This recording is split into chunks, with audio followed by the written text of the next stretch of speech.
लाहौर में किराए के गार्ड्स, वीगो, डाले, प्राडो सिक्योरिटी के ग्लैमराइज कल्चर की चंद हजार रुपए के अवज किराए की सिक्योरिटी लेकर किसी को भी अब डराया धमकाया जा सकता है। नाजरीन, मैं आपको एक वो स्टोरी देने जा रहा हूं जो पाकिस्तान के प्रिंट व इलेक्ट्रॉनिक मीडिया समेत सोशल मीडिया पर इसकी धूम मची हुई है कि एक नौजवान सड़क पर आता है और डाले हैं, प्राडो है, ये सारी बातें हैं जो आप देख भी सकते हैं मेरी स्क्रीन पर इस वक्त। ये लड़ाई मारकुटाई ज़रा गौर करें, ये किस तरह मारा जा रहा है।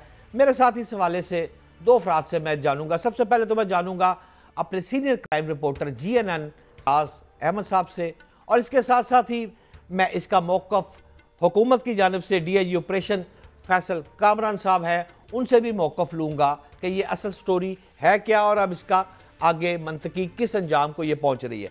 तो सबसे पहले बात करता हूँ सरफराज अहमद साहब। सरफराज भाई, क्या हाल है? जी शुक्रिया शहजाद हसन भट्ट साहब। सरफराज, ये बताएं कि ये क्या वाक़या है और इसकी अब तक लेटेस्ट डेवलपमेंट क्या है। मुझे तो अभी तक यार यही समझ नहीं आई कि ये काली गाड़ियाँ, ये कोई भारतीय गुलूकार तो नहीं है जो मर्डर हो गया था उस वक्त, को भाई चचा वगैरह इस तरह की गाड़ियों में तो वो कालिए शीशे, कालियाँ गड्डियाँ, ये वो वाली गाड़ियाँ लाहौर में फिर रही हैं। ये वाक़या क्या है और इन गाड़ियों में है कौन? दोनों बातों का जवाब दे सरफराज। बहुत शुक्रिया शहजाद हसन भट्ट साहब। ये कोई इंडिया, भारत या कोई और मुल्क नहीं है, बल्कि ये हमारा पाकिस्तान का शहर लाहौर है, जहाँ पर गुज़िश्ता रोज़ बीजिंग अंडरपास के करीब जो है ये वाक़या पेश आया है, जिसमें नकाब पोश सिक्योरिटी गार्ड्स ने जो है वो एक नौजवान को बदतरीन तशद्दुद का निशाना बनाया और फिर उसको जान से मारने के लिए उस पर फायरिंग भी की। जब ये मामला जो है वो सोशल मीडिया के ऊपर आया तो कानून भी हमारा हरकत में आया और इस वाक़े की अब जो है वो तहकीकात भी की जा रही है और लाहौर पुलिस की जानिब से चंद ही घंटों में इस वाक़े के अंदर जो मुलव्विस सिक्योरिटी गार्ड्स हैं उनको हिरासत में ले लिया गया है। 4 उनकी तादाद जो है वो बताई जा रही है और 2 सिक्योरिटी गार्ड्स अभी फ़रार हैं। उनकी गिरफ्तारी के लिए भी कोशिशें की जा रही हैं और इस वाक़े का जो मुकदमा है वो भी जो मुतासरा शहरी है इमरान, उसकी मदियत में दर्ज कर लिया गया है और मुख्तलिफ ज़ावियों से जो है वो इस वाक़े की तहकीकात भी की जा रही हैं और DIG ऑपरेशंस लाहौर फैसल कामरान खुद जो है वो इस वाक़े की इंक्वायरी भी कर रहे हैं। गाड़ियों में है कौन सरफराज भाई? देखें, ऐसा है कि जो हमारी बात हुई है पुलिस ज़राए से, उनका ऐसा कहना है कि जो इन गाड़ियों के अंदर हमारे कुछ गैर मुल्की मेहमान जो है वो मौजूद थे और उनका ये कहा जा रहा है कि 2 पास्टर्स जो कि गैर मुल्की पास्टर्स थे और वो यहाँ पर एक चर्च की तामीर के सिलसिले में जो है वो लाहौर में मौजूद थे और उन्होंने लाहौर पुलिस से जो है वो सिक्योरिटी भी ले रखी थी और एक पुलिस का जवान जो है वो उनको दिया गया था, जबकि सिक्योरिटी क्योंकि कम थी इस वजह से उन्होंने ये प्राइवेट्स जो हैं वो गार्ड भी हायर कर रखे थे। और दूसरे डाले के अंदर जो कि हमें फुटेज के अंदर नज़र आ रहा है वो डाला जो है वो निजी सिक्योरिटी के जो गार्ड्स हैं उस डाले के अंदर जो है वो सवार थे।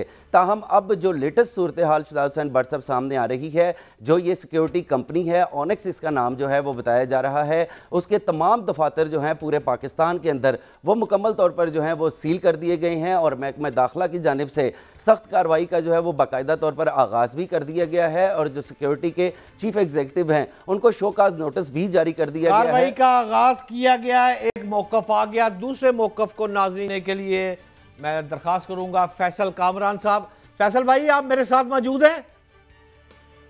जी जी बिल्कुल, मैं सुन रहा हूँ आपको। जी DIG ऑपरेशन फैसल कामरान साहब इस वक्त मेरे साथ नाजरीन मौजूद हैं। फैसल कामरान साहब हो या CCP लाहौर बिलाल सिद्दीक के म्याना साहब हो, ये दोनों मुझे कहने पर ये मतलब मत टोकिएगा, मैं साफ बात कर रहा हूँ, लाइव ही जा रहा हूँ कि इन दोनों अफसरान की जो वजह शोहरत है वो बिल्कुल मेरिट और शफाफियत है।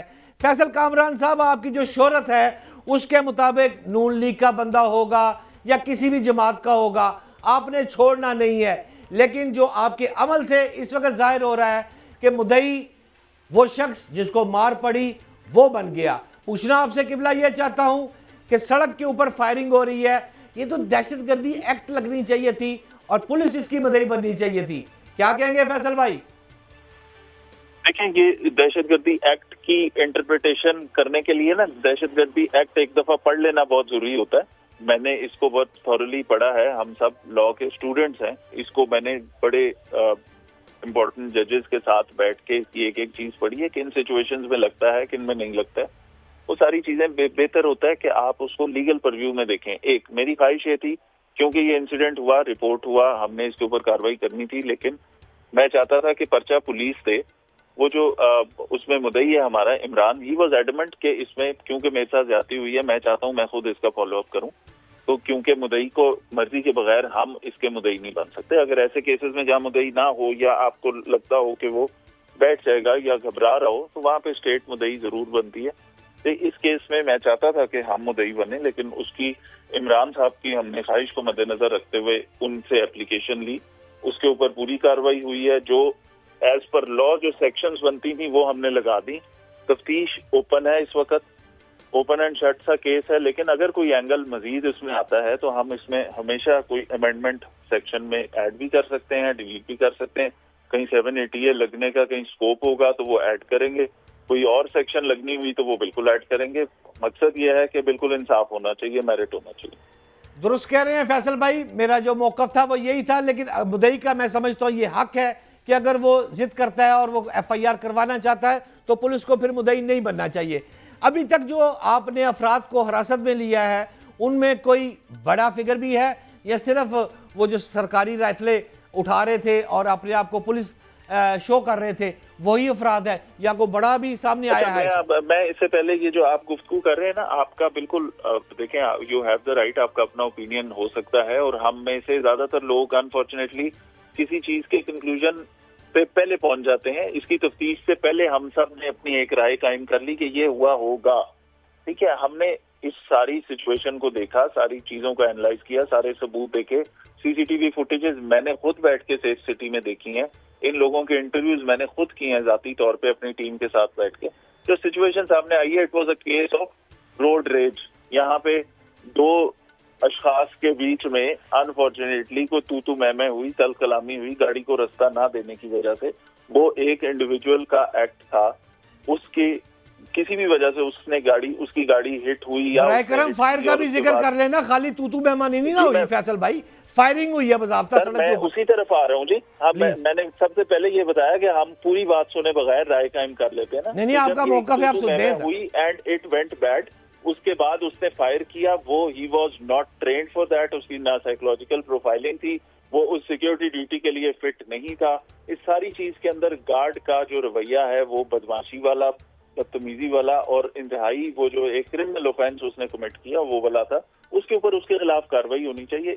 इसके अलावा अगर किसी की कोई इन्वॉल्वमेंट आएगी तो वो होगी कार्रवाई उसके ऊपर, लेकिन मेरी तफ्तीश अभी तक के जो फैक्ट्स हैं उसके ऊपर हमने नाजायज तो किसी के ऊपर पर्चे नहीं ना देने। काबिल एहतराम फैसल भाई, ये बताइएगा कि ये गार्ड्स जो आपने हिरासत में ले लिए, इन गाड़ियों में कौन मुलव्वस है, सफर कौन कर रहा था? इन गाड़ियों में फॉरेन नेशनल हमारे माइनॉरिटी से ताल्लुक रखने वाले मेहमान थे। यहाँ पे चाइनीज अगर बिजनेस के सिलसिले में आए, कोई इन्वेस्टर्स बाहर के मुल्कों से आए, तो जो लोग उनके होस्ट होते हैं वो प्राइवेट सिक्योरिटी अरेंज करते हैं। ये कोई इसमें अचंभे वाली बात ऐसी नहीं है। लोग आते हैं, उनको प्राइवेट सिक्योरिटी दी जाती है, रेंट पे गाड़ियां मिलती हैं, security companies, license holder security companies authorized है उनको गार्ड्स देने के लिए। ठीक है, इसके अंदर मैंने आपको बता दिया फॉरेन नेशनल से।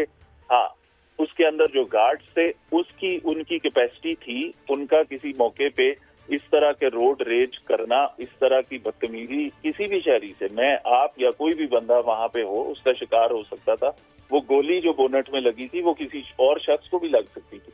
ये चीज खराबी थी, हमने उस खराबी पे तवज्जो देनी है ना। हमने उसके इर्द गिर्द एक और स्टोरी बना ली कि जी पता नहीं कौन था, अगर कोई होता, भले ये कोई बड़े से बड़ा लैंड डेवलपर होता, कोई प्रॉपर्टी डीलर होता या कोई ऐसा कोई टिकटॉकर होता या जिस भी जमात से मुताल्लिक, उसके ऊपर कार्रवाई होती। यहाँ पे पूरी तफ्तीश के बाद हमें ये अंदाजा हुआ कि ये एक गार्ड की, आप उसे बदतमीजी समझ लें, गलत जजमेंट समझ लें, कोई ये कैलकुलेशन उसकी गलत हो गई। अफ्तारी से 1 घंटे पहले का टाइम है, सबर का पैमाना सबका लबरेज हुआ होता है, उस ड्राइवर का भी, उस कंप्लेनेंट का भी होगा, उस गार्ड का भी होगा। तो अब तक ये चीजें सामने आई। इसको रोड रेज का वाकया बनाना बिल्कुल मुनासिब है, इसको डाला कल्चर के साथ एसोसिएट भी कर लें वो भी ठीक है, लेकिन इससे ज्यादा आगे मेरी तफ्तीश के मुताबिक अभी तक कोई ऐसा एविडेंस नहीं है। बहुत शुक्रिया फैसल कामरान भाई, आप फरमा रहे थे कि उनकी तफ्तीश के मुताबिक इस वक्त जो सूरत हाल है उसमें फॉरनर्स जा रहे थे, सिक्योरिटी प्राइवेट गार्ड्स हैं, उन्होंने बदतमीजी की है और उस पर सज़ा उनको पाबंद सलासल किया जा रहा है।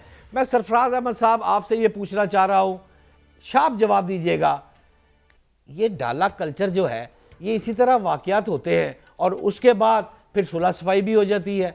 ऐसा होता है कि नहीं? देखें, बदकिस्मती से जो हमारा लॉ है उसके मुताबिक तो ऐसा जैसे आपने कहा है वैसा ही होता है कि डाला करचल जो है वो हमारे जो लाहौर शहर के अंदर जो है वो हमें बहुत ज़्यादा देखने में नज़र आ रहा है। और इस हवाले से डीआईजी फैसल कामरान से भी हमारी इस हवाले से गुफ्तगू हुई थी, तो उनका ऐसा कहना था कि वो एक ऐसी कंपेन जो है वो आगे लाहौर शहर के अंदर लॉन्च करने के लिए जा रहे हैं जो कि सिर्फ़ और सिर्फ डाला कल्चर के जो है वो ख़िलाफ़ होगी। इस हवाले से पहले जो है वो कुछ अवेयरनेस जो है वो दी जाएगी, उसके बाद जो है वो बहुत शुक्रिया सरफराज अहमद साहब। अल्लाह करे पाकिस्तान में डाला कल्चर का खात्मा हो। और पाकिस्तान की जो पंजाब की पुलिस है, फैसल कामरान साहब और बिलाल कमियाना साहब, वो कहते हैं कि इस कल्चर को हम ख़त्म करेंगे।